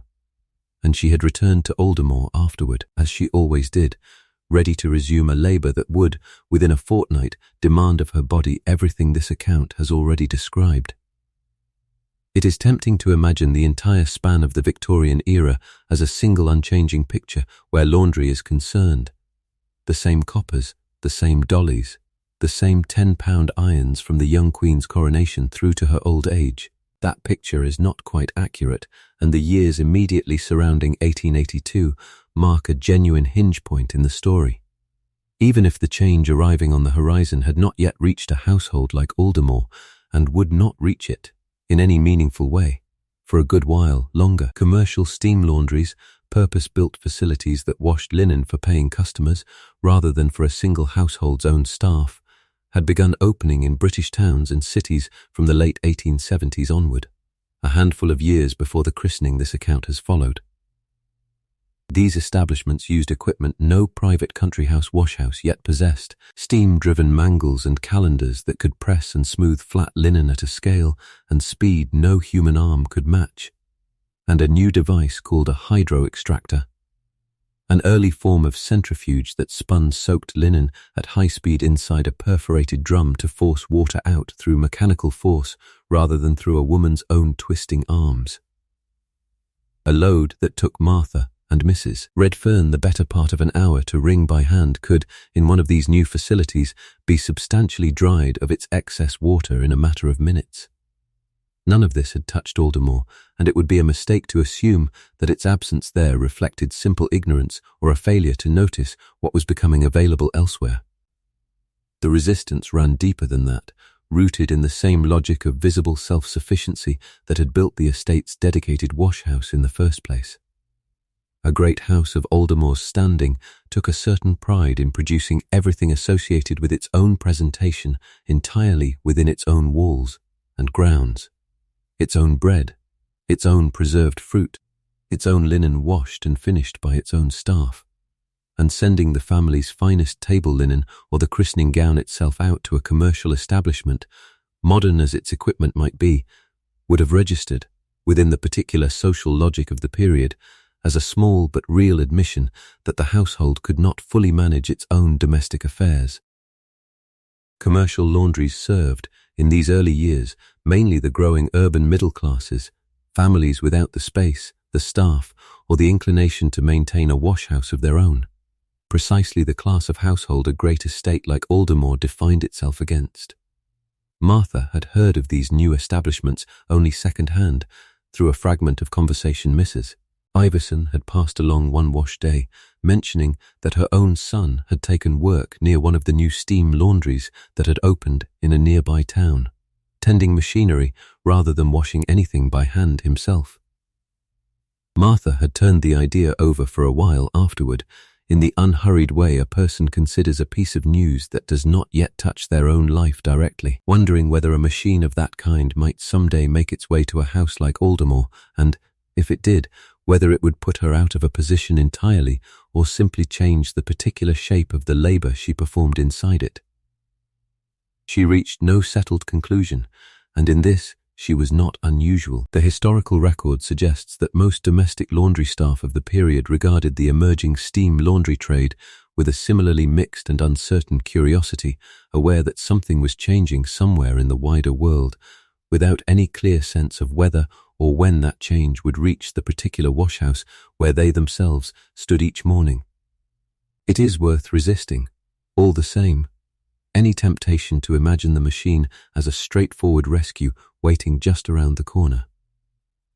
The women who did go to work inside the new commercial steam laundries traded one set of dangers for another rather than escaping danger altogether.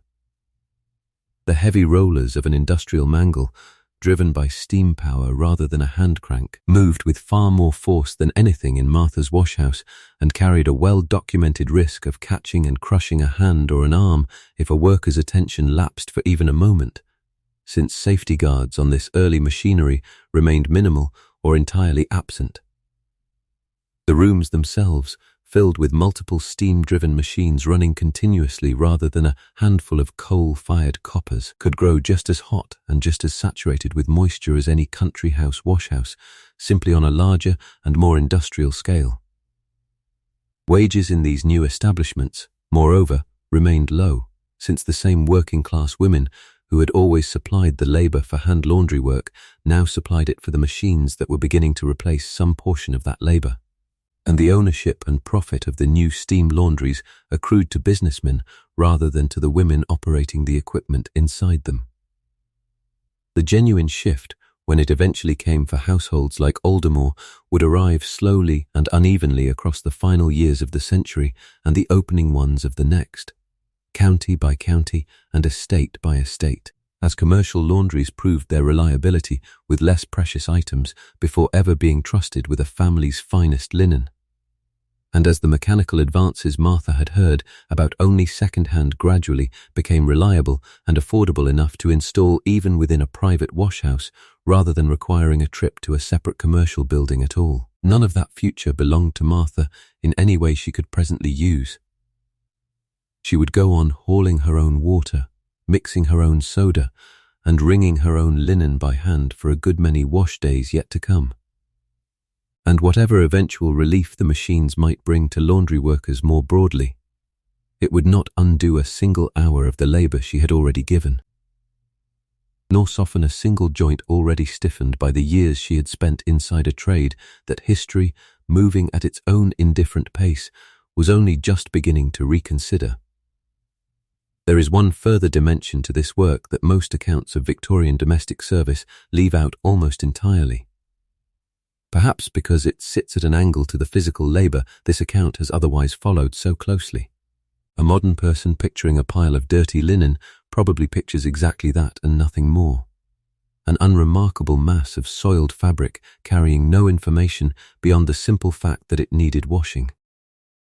A laundry maid in a great house understood, whether or not she would ever have phrased it this way herself, that the household's linen was also a kind of document, a record of private facts that passed through her hands whether the family wished it to or not. Sheets, nightclothes, and undergarments carried the most obvious of these private facts. A stain could indicate an injury nobody upstairs had mentioned, an illness in its earliest and least discussed stages, or simply the ordinary bodily realities of menstruation and childbirth that Victorian polite conversation avoided naming directly, but that Martha's hands encountered as plainly and as regularly as any other kind of soiling. She washed these items with the same practiced, unremarkable efficiency she brought to everything else, and she had learned early in her time at Aldermore that the correct response to whatever she noticed was to notice nothing at all. At least not aloud. A discipline of silence that Mrs. Redfern had drilled into her with the same firmness she applied to soda proportions and iron temperatures. Beyond the body's own private evidence, the linen also carried a quieter record of the household's financial life, one considerably more subtle than a bloodstain, but, to a practiced eye, almost as legible. Martha noticed which sheets had been turned, their worn centre panel removed and the stronger outer edges resewn into the middle to extend a linen's useful life well past what a family projecting effortless wealth might wish to admit to. She noticed which collars had been carefully restarched and repressed rather than replaced, evidence of a household economizing in small, private ways even while presenting an unbroken face of prosperity to its dinner guests. None of this appeared in any conversation she was ever party to. It appeared only in her hands, in the specific pattern of mending and reuse that ran quietly behind every family's public account of itself, and she understood, without ever needing to be told directly, that mentioning any of it to another servant, to a visiting relative's own lady's maid, to anyone at all, would have been treated by the household as a serious and possibly dismissible breach of the trust her position required. Occasionally the linen carried a more pointed kind of secret still. Martha remembered from the previous autumn an unfamiliar monogrammed handkerchief that had turned up among the master's things, initials that matched nobody currently residing at or visiting Aldermore, and she remembered folding it into the returned linen without comment, without expression, and without ever mentioning it to Mrs. Redfern or to anyone else in the servants' hall, understanding, in the wordless way a person absorbs the unwritten rules of a household, that this particular piece of information belonged nowhere near her own mouth. Domestic service manuals and etiquette guides of the period were in fact remarkably direct about this expectation, instructing servants in explicit terms that discretion regarding a family's private affairs was not merely a courtesy but a core condition of continued employment. Since a servant known to gossip about what passed through her hands could expect dismissal without a character reference, a consequence severe enough to end her prospects in service altogether. Historians examining the internal culture of country house service, Lucy Lethbridge among them in her research into the downstairs world of English domestic staff, have described this arrangement as one of the period's quieter structural ironies. The servants a household most needed to trust with its most literal physical evidence, its stained sheets, its worn and turned linen, its accumulated small proofs of what was really happening behind a family's carefully maintained public performance, were also the servants the household paid least and respected least, precisely the population least likely to be believed or protected if they ever did choose to speak.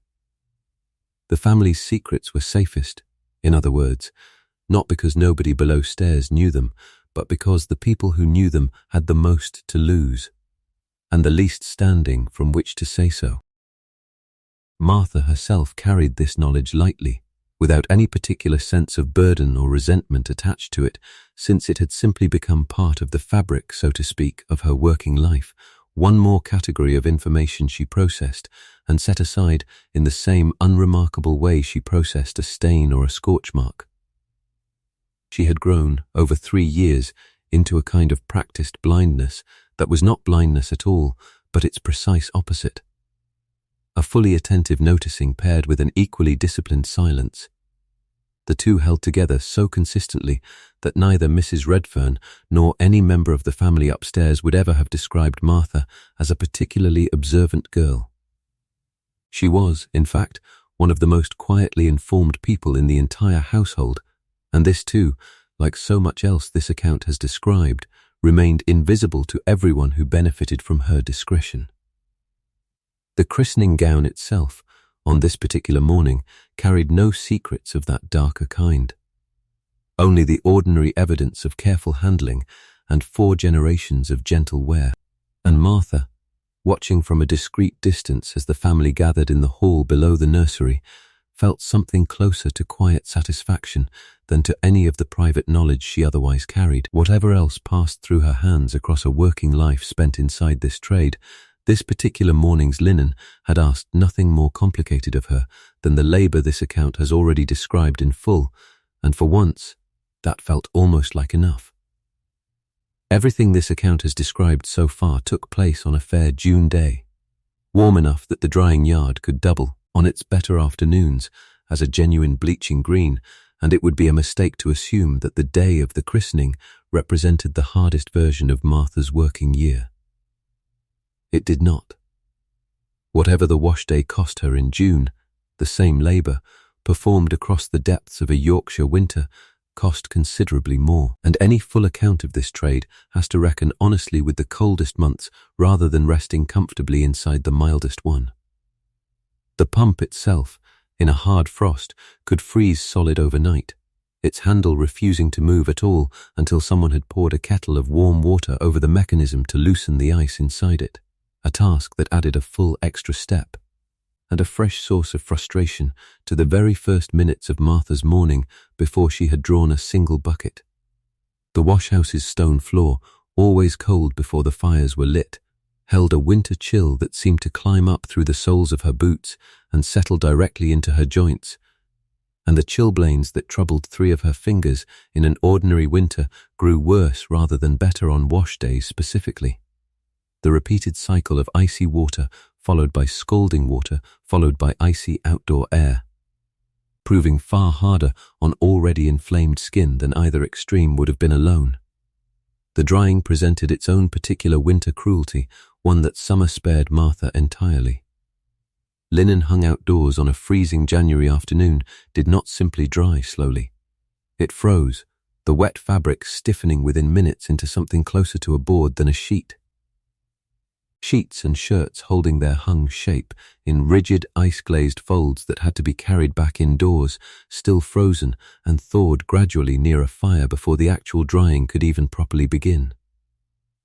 This meant that winter wash days demanded an entirely different and more labor-intensive drying strategy, racks and lines strung indoors near whatever heat the house could spare, filling the kitchen or the washhouse itself with the smell of drying wool and the particular faintly sour dampness of laundry drying too slowly in air that already held more moisture than it should. Martha's lungs, already asked in the summer months to survive the violent swing between the washhouse's heat and the cooler outdoor air, faced in winter a longer and more sustained exposure to exactly the saturated smoke-tinged indoor air that period physicians had already connected to the respiratory illness this account addressed earlier, since a winter wash day left far less opportunity for a properly fresh breath anywhere in the building at all. The walk between the washhouse and the drying yard, brief and almost pleasant in June, became its own small ordeal in the coldest months, Martha crossing packed snow or half-frozen mud in boots never quite waterproof enough for the purpose. Her hands, already damp from the washing itself, exposed directly to a wind that found every crack in her chapped and split skin and turned the ordinary sting of the work into something considerably sharper. Mrs. Redfern, 25 years into the trade, managed the cold with the same flat, practiced endurance she brought to everything else, though Martha had noticed, the previous January, a particular grey exhaustion settling over the older woman by the end of each winter wash day that seemed heavier and slower to lift than anything summer produced. An exhaustion Martha now recognized, with the clarity of hindsight this account has already touched on, as an early sign of the cough that would trouble Mrs. Redfern more openly in the years to come. None of this seasonal variation registered upstairs in any way that altered the household's expectations. A tablecloth needed to be equally spotless whether the wash that produced it had taken place under a mild June sky or during a hard January frost, and the family's demand for whiteness carried no allowance whatsoever for the added difficulty a change in season imposed on the women meeting that demand. If anything, winter brought its own increased laundry burden rather than any reprieve. Since the household entertained heavily across the Christmas season and into the new year, precisely the period when the washhouse itself was at its coldest and least forgiving, meaning that some of Aldermore's largest and most demanding wash days fell squarely inside the months that made every part of the labor hardest to perform. There is something worth sitting with in the fact that the standard being met, that unwavering, unseasonal whiteness, remained perfectly constant even as the conditions producing it changed dramatically across the calendar, a fixed and indifferent expectation laid over a labor that in reality varied enormously in its difficulty and its danger, depending on nothing more than which month happened to be passing outside the washhouse walls. Martha, on this particular fair June morning, could at least be grateful for small mercies she rarely thought to name directly: a pump that had not needed thawing, a drying yard warm enough to actually dry things, hands that, however raw, were not also fighting a January wind. The relief was real, if modest, and it changed nothing at all about the season still to come. Step back now from the coppers and the irons, from the soda and the oxalic acid, from the single long day this account has followed, hour by hour, and a handful of larger patterns come into view. Patterns that connect not only Martha's particular Tuesday, but the entire trade she belonged to, and, in a broader sense, a great deal of what Victorian domestic life quietly asked of the women who ran its hidden machinery. The first pattern is the simplest to state and the hardest to fully absorb. The whiteness this account opened with, the christening gown, the collars, the tablecloth, was never a natural condition that fabric returned to once dirt was removed. It was a manufactured performance, and like every performance, its polish existed in direct proportion to the effort concealed behind it. The more effortless a piece of linen looked arriving at breakfast, the more hours, the more chemical risk, and the more physical damage had gone into producing that appearance of effortlessness. This is not a metaphor confined to laundry. It describes, with only minor variation, almost every visible marker of Victorian upper-class refinement: the smooth hands, the unhurried manner, the household that seemed to run itself. Somewhere behind each of those surfaces stood a person very much like Martha, doing the specific, unglamorous work that made effortlessness possible for someone else. The second pattern concerns the body itself and what a household was willing to see of it. Martha's hands, cracked and reddened by soda and lye, her shoulders rounded early by years bent over a low ironing table, her lungs strained by the daily swing between scalding steam and cold outdoor air, were never hidden through any active concealment on anyone's part. They were simply never looked at.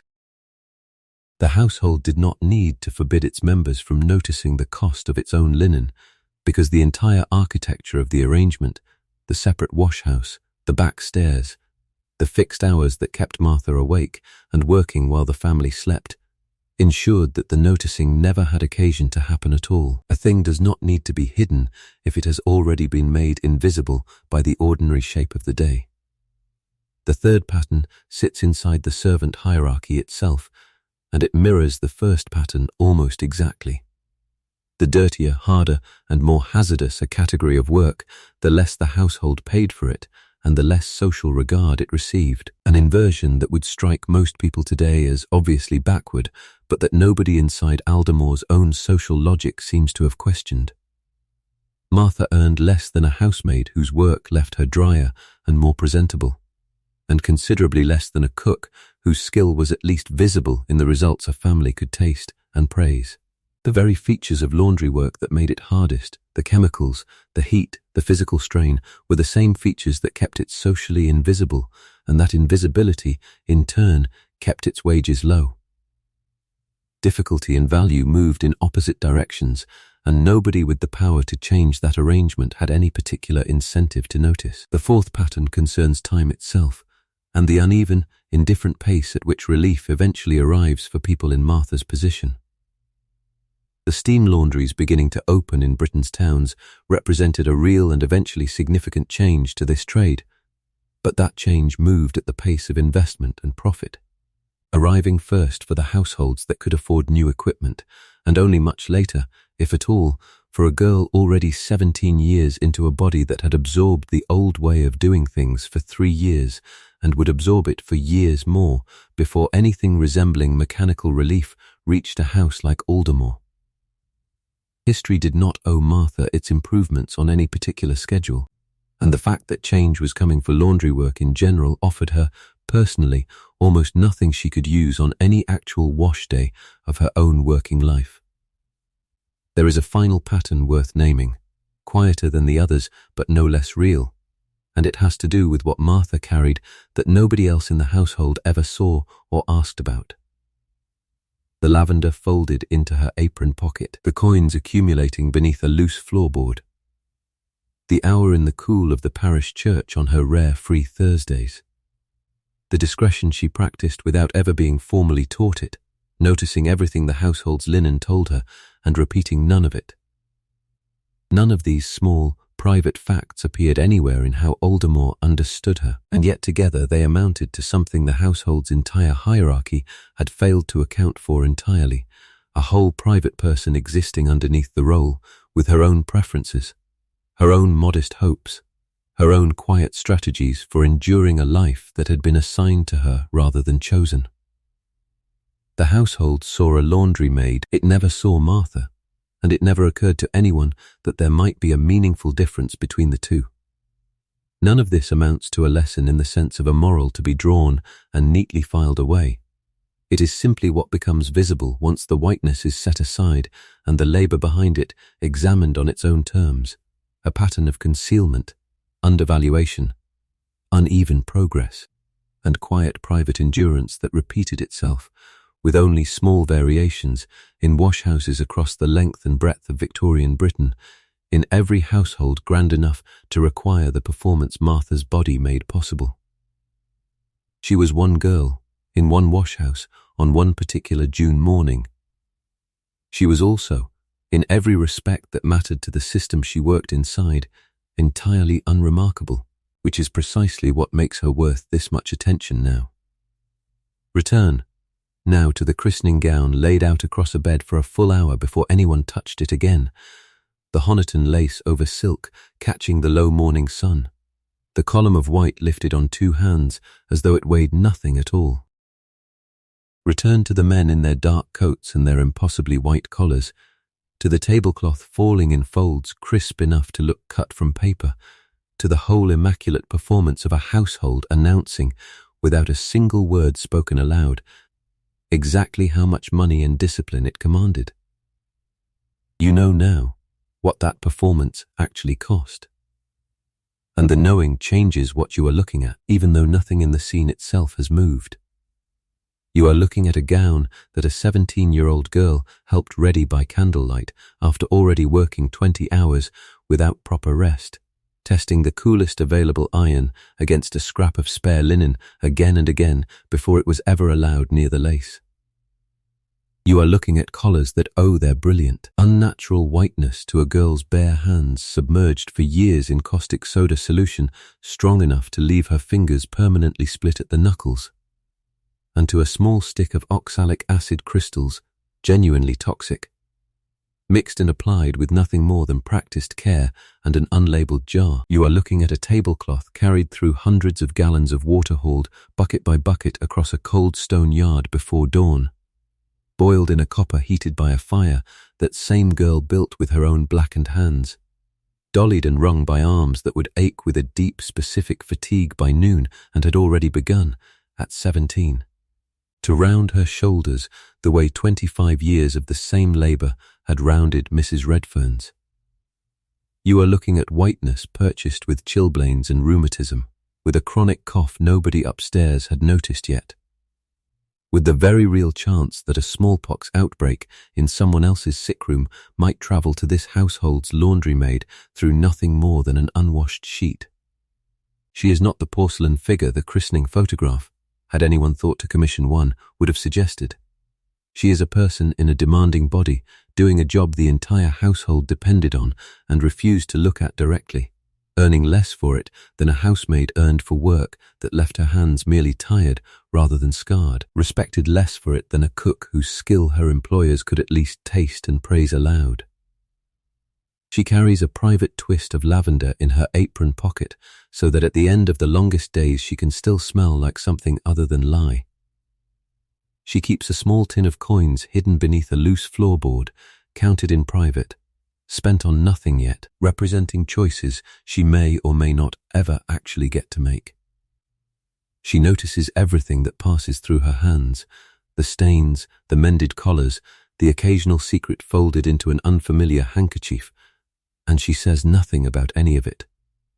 Not because she lacks the words, but because her entire position depends on her silence being as reliable as her whitening. And she looks, on this particular June morning, entirely unremarkable, standing at a discreet distance while the family gathers below, watching a gown she helped prepare travel toward a christening that will be remembered by everyone present as simply beautiful. Nobody in that hall will ever know her name. Nobody will connect the crispness of a single collar to the 20 hours it required, or to the girl who gave those hours without complaint, because complaint was not a currency her position allowed her to spend. And yet she is, in every way that this account has tried to make visible, the actual foundation the entire performance rests on. The load-bearing wall behind a wall of paint nobody thinks to ask about. There is something clarifying, finally, about seeing her plainly, not as a detail in someone else's story, but as the center of her own, resilient in ways the household never had to acknowledge, and quietly exhausted in ways it never had to answer for. She will finish this particular day, eat whatever the kitchen has kept warm for her, and climb the 3 flights of stairs to her narrow attic bed, where she will press a scrap of dried lavender against her wrist and breathe until the smell of the wash-house finally recedes enough to let her sleep. Tomorrow, the wash begins its slow accumulation again, the linen basket filling one day at a time until the next great effort is required of her, and she will meet it the way she has met every wash day before it, with hands that already know exactly what is coming. The christening gown, folded and put away by evening, will wait in its cedar chest for the next infant born into the family, 4 generations deep already and counting, and nobody who ever wears it, then or now, will think to wonder whose hands made its whiteness possible. But you know, and knowing changes nothing about the gown itself, and everything about how carefully, from now on, you might look at it. Martha Sowerby is a composite drawn from the documented working conditions, wages, and daily routines that historians have reconstructed from surviving household accounts, servants' letters, and the recollections collected by researchers like Frank Dawes, but the particular details of her long day. The coppers and the dolly, the 10-pound irons and the oxalic acid, the chilblains and the hidden lavender describe a working life that thousands of real young women actually lived, in thousands of washhouses very much like Aldermoors, scattered across the length of Victorian Britain. She stands in for them honestly, not as an invention layered over the historical record, but as a way of letting one particular body carry what the record otherwise leaves scattered across ledgers, wage books, and the occasional surviving letter home. Somewhere behind almost every spotless collar this era ever produced, a girl very much like her was doing exactly what this account has described. On a schedule that never once paused to consider whether her own body could sustain it indefinitely. It would be easy, hearing all of this, to feel only sorrow on her behalf. And sorrow is not entirely misplaced, but it would flatten her, in its own way, just as thoroughly as the household's indifference once did, reducing a whole complicated person to a single note of pity rather than the fuller portrait she deserves. Martha was not merely a victim of her circumstances, passively enduring whatever the wash day demanded of her. She was resourceful in ways the household never noticed and would not have known how to value even if it had. She measured chemicals by instinct that took years to build. She managed heat, timing, and her own body's limits with a competence any modern tradesperson would recognize as genuine skill.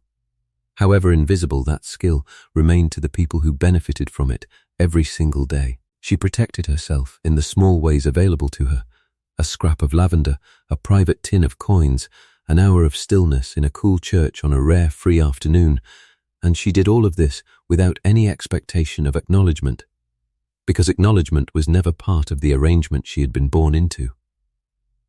That, in the end, may be the truest thing this account can offer her. More useful than sorrow and more honest than admiration alone. She was resilient, resourceful, and quietly exhausted, all three at once, the way most people actually are when a demanding life asks more of them than it ever thinks to repay. She was not the fragile, sheltered figure Victorian portraiture liked to suggest waited behind every well-kept household, and she was not merely a casualty either, a statistic to be cited and then set aside. She was a person managing an extraordinarily hard set of circumstances with whatever tools her particular life had given her. The same as anyone, in any century, doing the same. Aldermore House itself is an invented name, and no single estate should be read as the exact original behind this account. But the wash days, the wages, the wear on the body, and the quiet, unacknowledged skill required to survive all of it were not invented at all. They belonged to real households across Yorkshire, Kent, Somerset, and every other county wealthy enough to build a separate wash house and hire the hands to run it. Households whose family papers, wage ledgers, and surviving inventories of coppers and dolly tubs and sad irons have let historians reconstruct, with real confidence, exactly what a day like Martha's actually required. The christening gown is a composite detail too, drawn from the kind of heirloom lace that did pass down through generations of Victorian families and genuinely did require exactly this sort of dangerous, careful labour to keep presentable.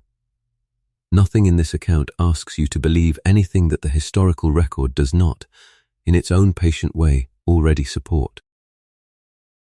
What the record cannot fully recover, and what an account like this one can only gesture toward, is the specific texture of what it felt like to be Martha herself, to carry that particular body through that particular day, worried about nothing more dramatic than a scorched collar or a splash of oxalic acid, thinking about a hidden tin of coins rather than her own place in history. That absence in the record is itself worth noticing. The women who performed this labour left behind wage books that recorded what they were paid and household inventories that recorded what they used. But they rarely left behind their own words about what any of it actually felt like from the inside, since the same hands that hauled the water and gripped the iron had little time, little education, and little expectation that anyone would ever want to read what they might have written. This account exists, in part, to fill a small corner of that particular silence, imperfectly and at a considerable historical distance, but honestly. It is very late now, in the story if not in the actual hour where you are listening. Martha has climbed her 3 flights of stairs, pressed her lavender against her wrist, and let the smell of the wash-house finally recede enough to allow her some rest. In a few hours, the ordinary work of an ordinary day will begin again, without ceremony, without anyone above stairs giving the previous day's marathon a second thought. The gown is folded away in its cedar chest. The tablecloth has been carried back to the linen press, refolded along its original lines. The house is quiet, the family asleep in rooms made possible, in ways they will never think to examine, by a girl whose name none of them could presently recall if asked. Somewhere at the top of the house, in a narrow bed under a sloped attic ceiling, Martha Sowerby is finally, briefly, still, sleep well.